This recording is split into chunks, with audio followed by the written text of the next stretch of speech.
Hi, I'm Jake, 32, and last month my life blew up when my mother-in-law broke my wife's jaw over Thanksgiving dinner plans, and my family never recovered.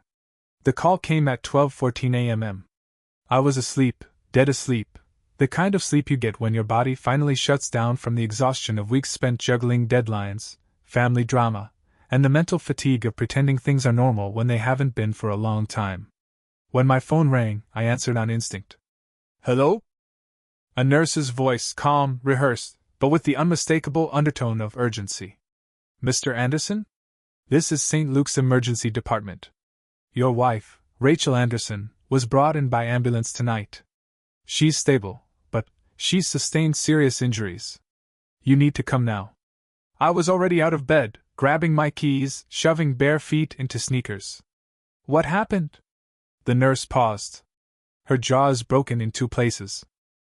She has multiple contusions, 4 cracked ribs, and a severe concussion. She's unable to speak right now. Police have been notified. I nearly dropped the phone. Who did this to her? Sir, the nurse said carefully. She arrived with an older male relative who stated she was attacked by her grandmother-in-law. And just like that I knew. Teresa. My grandmother. The woman who ran our family like a corporate boardroom.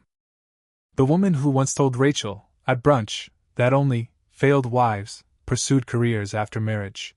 The woman who had been testing, prodding, manipulating Rachel since the day we moved into the duplex she owned. And now she'd assaulted my wife. I drove like a madman through dead silent streets, running red lights without even registering them. My mind reeled, jumping between images of Rachel's smiling face and the battered version of her the nurse had just described. Bloodied. Broken. In a hospital bed. My stomach twisted. When I arrived, a uniformed officer was already in the hallway. Rachel's nurse met me at the doors. Her name tag read Kendra. She guided me to Rachel's room, voice gentle but firm. She can't speak, Kendra said. Her jaw's been wired shut to keep it aligned during healing. But she's awake. She's alert.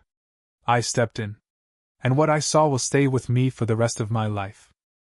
My wife, my brilliant, kind, endlessly patient wife, lay in that hospital bed with her face swollen beyond recognition. Deep purple bruises bloomed across her cheeks and neck. Her lips were split, stitched, and stretched tight around the metal wiring that kept her jaw clamped shut. Her right hand was wrapped in gauze, her forehead dripping steadily into her arm. Tears leaked from the corners of her eyes as she looked at me. I couldn't speak. My throat locked up. I dropped into the chair beside her and gently, ever so gently, took her hand. I'm here, I whispered. I'm here. Her left hand trembled as she pointed toward her phone on the bedside table. I picked it up. One unread text lit up the screen. From William, grandfather. Teresa hurt Rachel badly. At St. Luke's. Please come immediately. Before I could even finish reading, the door opened. Teresa marched in like she owned the place. No hesitation. No guilt. Just outrage. I hope you're all happy now, she snapped, not even glancing at Rachel. She provoked me. She was disrespectful. In my house, daughters-in-law learn their place. It hit me like a punch to the chest. I stood, slowly, between her and Rachel's bed. My hands were clenched. My jaw shook. You broke my wife's jaw over Thanksgiving dinner plans, I said, voice low. She refused to attend my birthday, Teresa barked. Because of some silly conference. Family comes first. Kendra re-entered the room just in time to hear that. She's not even family, Teresa sneered. Just a girl Kevin married. I turned to the officer standing just outside the door. She's the one, I said, pointing to Teresa. She's the one who assaulted Rachel. Teresa went pale for the first time. You can't prove anything, she snapped. Actually, I said, we can. Behind me, Kendra held up a phone. Rachel's neighbor, a kind, nosy, little old lady named Mrs. Chin, had filmed the entire assault through her peephole. Teresa dragging Rachel by the hair. Punching her. Screaming about respect. Kicking her in the ribs as she lay unconscious. The video was time-stamped. Crystal clear. When the officer saw it, he nodded once and stepped into the room. Ma'am, he said. You're under arrest. Teresa's mouth dropped open. What? Are you serious? I'm 68 years old. You assaulted your granddaughter-in-law, the officer said, already moving to cuff her. You left her with a fractured jaw, cracked ribs, and a concussion. That's felony assault. You can't do this. Teresa shrieked. She was disrespectful. She attacked me first. Rachel, from the bed, made a pained sound through her wired jaw, halfway between a sob and a growl. Her eyes locked on Teresa like fire. Like she wanted to leap off that bed and finish the job. Let her rot, I said.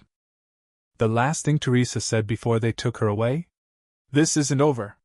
But for her it was. Because what came next destroyed everything she had spent a lifetime building.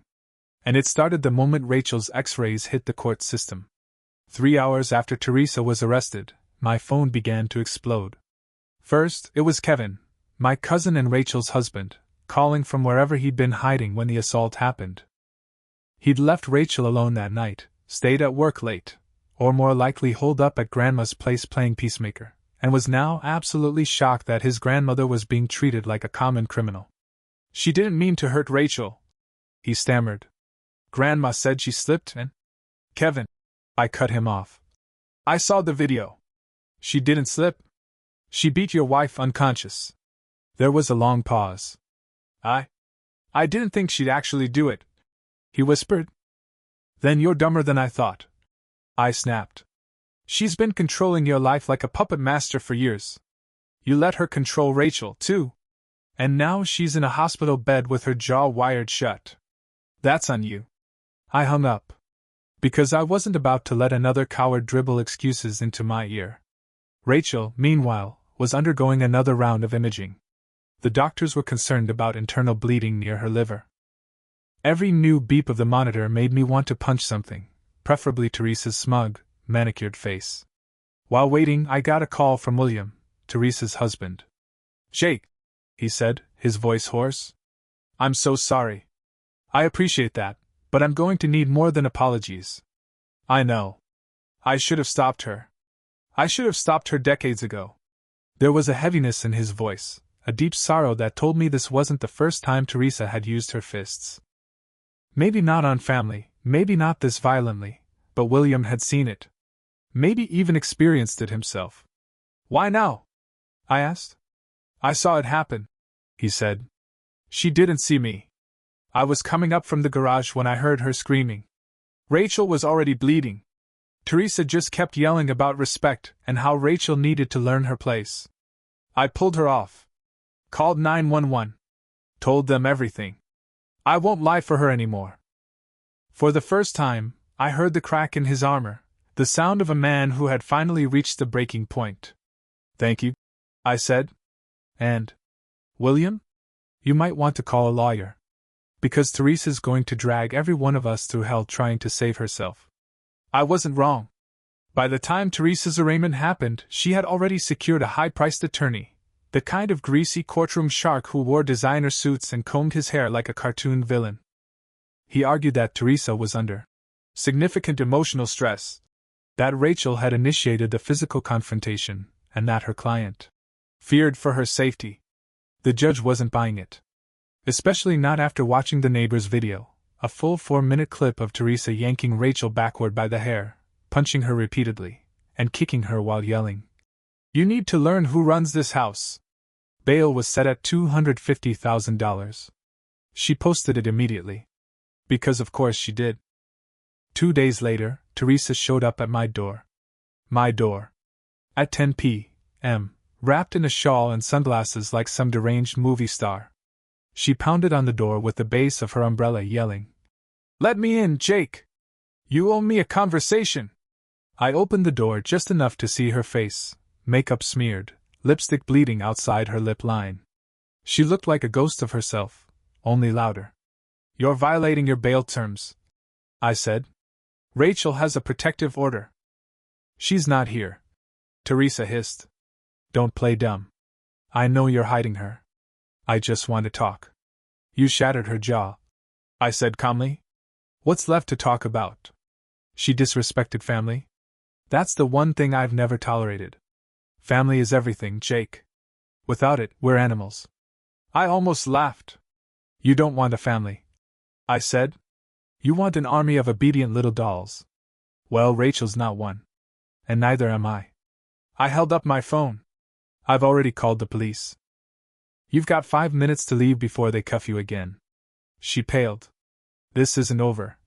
She spat. You're right, I said, slamming the door. Because you haven't even begun to lose everything. The fallout was biblical. Rachel's case became the subject of local media interest once police confirmed the nature of the assault. A local news outlet published a story titled, Matriarch or Monster? Local grandmother charged in brutal domestic assault. They used the word brutal. The public pounced. Teresa's event planning business? Crushed. One of the brides whose wedding she was scheduled to coordinate posted, This woman broke her granddaughter-in-law's jaw because she wouldn't skip a work event. Is that who you want planning your happiest day? Half her contracts disappeared overnight. Then the church committee removed her from leadership. The country club paused her membership.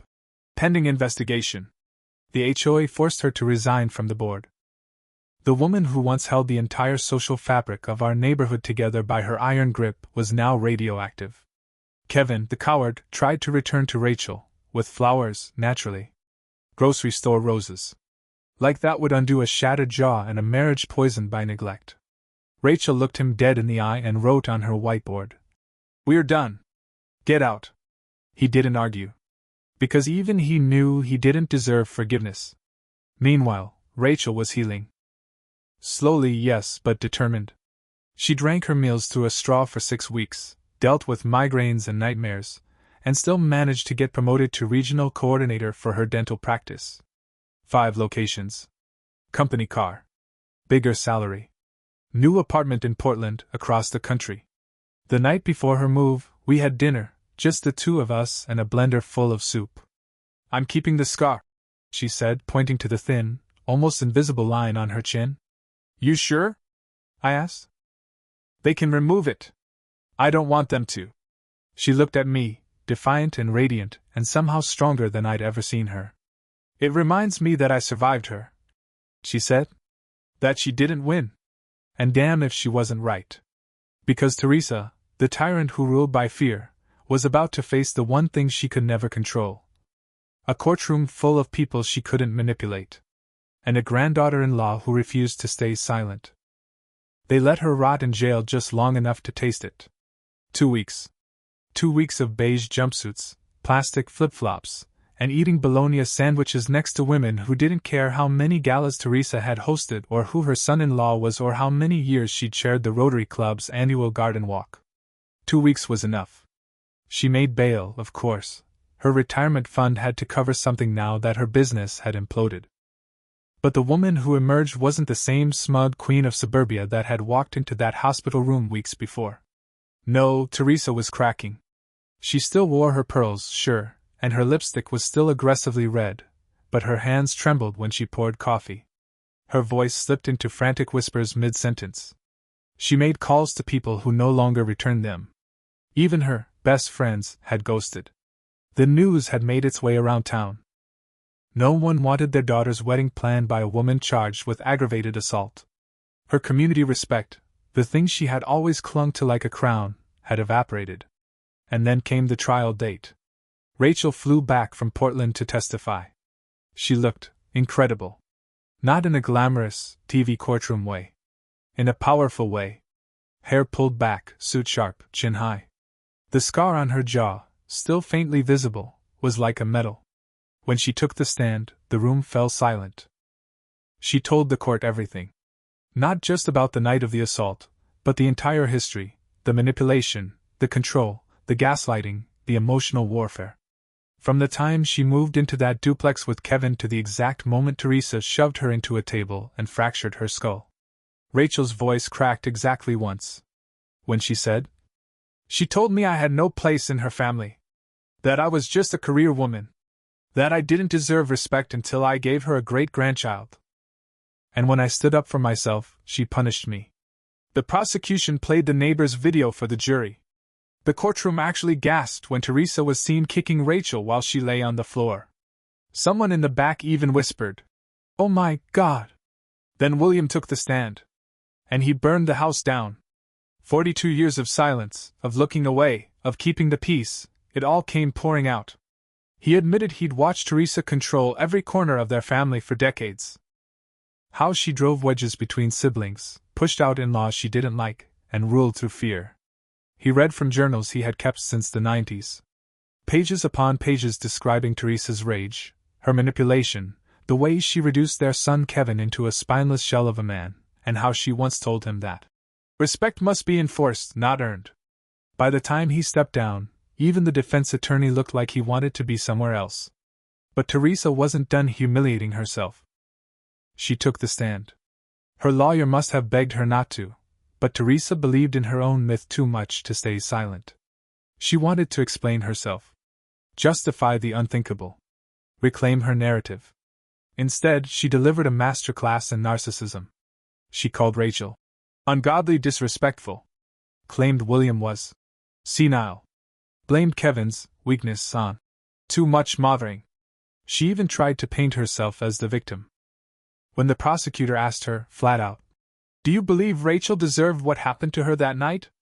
she didn't say no. She said, "She left me no choice." That was it. That was the moment she sealed her fate. The jury deliberated for less than 2 hours. Guilty. On all counts, felony assault, aggravated harassment, criminal trespassing, and witness intimidation, for the way she'd harassed Rachel post-arrest. The judge, a woman, late 50s, ice blue stare, delivered her sentence without a hint of ceremony. "Mrs. Whitmore, your behavior was not a single act of violence. It was the culmination of a sustained pattern of psychological and emotional abuse toward your daughter-in-law, culminating in a brutal, premeditated assault. You've shown no remorse.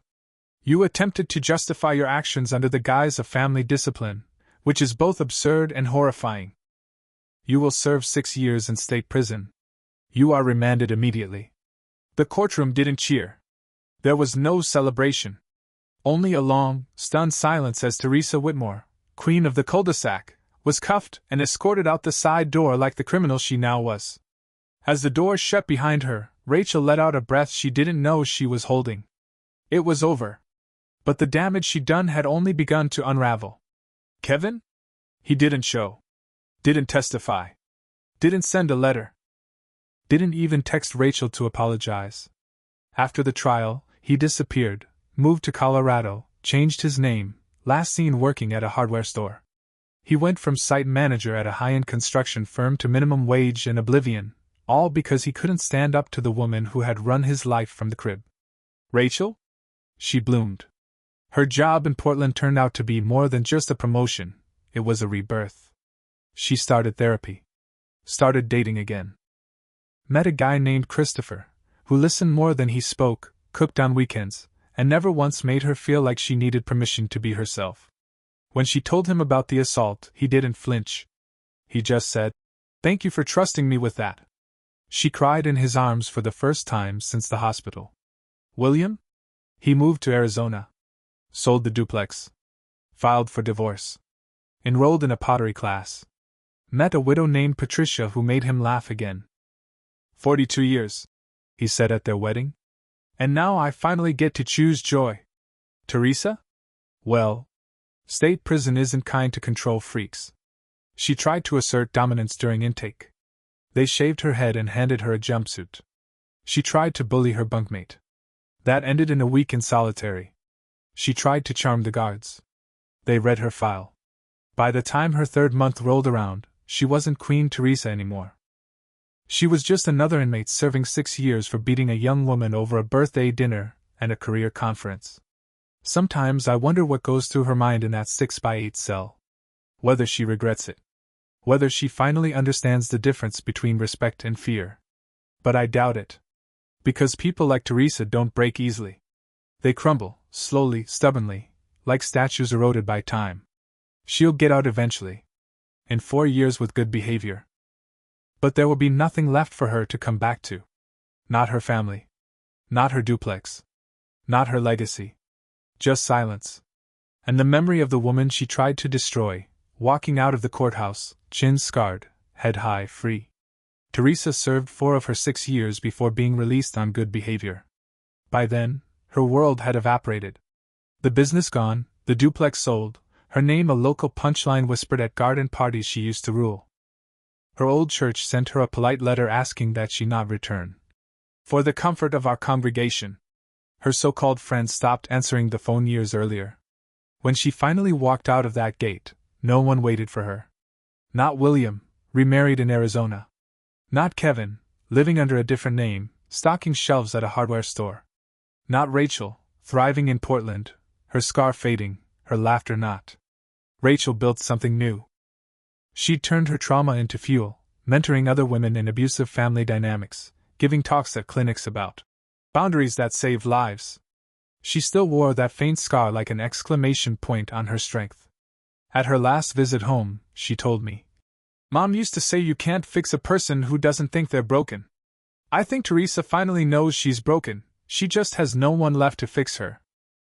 William and his new wife, Patricia, started a pottery business called Second Fire Studio. He said every bowl he made began with cracked clay.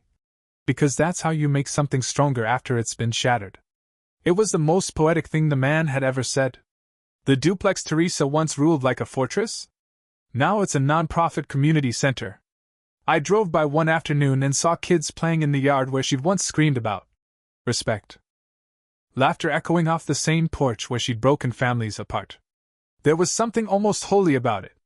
Sometimes, late at night, I think about her sitting alone in that halfway house 3 counties away, replaying everything she lost, not because anyone took it from her, but because control was all she ever cared about. When fear stopped working, her kingdom fell. She taught us a brutal truth. If you build your life on control, you'll die alone in the ruins of it. Rachel calls every Sunday. Her voice is bright now, steady. She's seeing Christopher seriously, a man who makes her coffee, listens, and never raises his voice. She jokes that his mother sends cookies instead of lectures. It's all so beautifully ordinary. After everything we've been through, ordinary feels like a miracle. Teresa will be free soon, technically. But there's nothing for her outside those walls. No family, no home, no reputation, just her and the echo of her own choices. As for us? We stopped living under her shadow. Rachel's happy. William's at peace. And me, I learned that sometimes justice isn't about punishment. It's about finally having quiet after years of screaming. Teresa wanted respect. But she never learned that respect isn't something you can beat out of people. It's something you earn by being human. And now, the woman who ruled by fear spends her nights surrounded by the only thing she ever gave the rest of us: silence.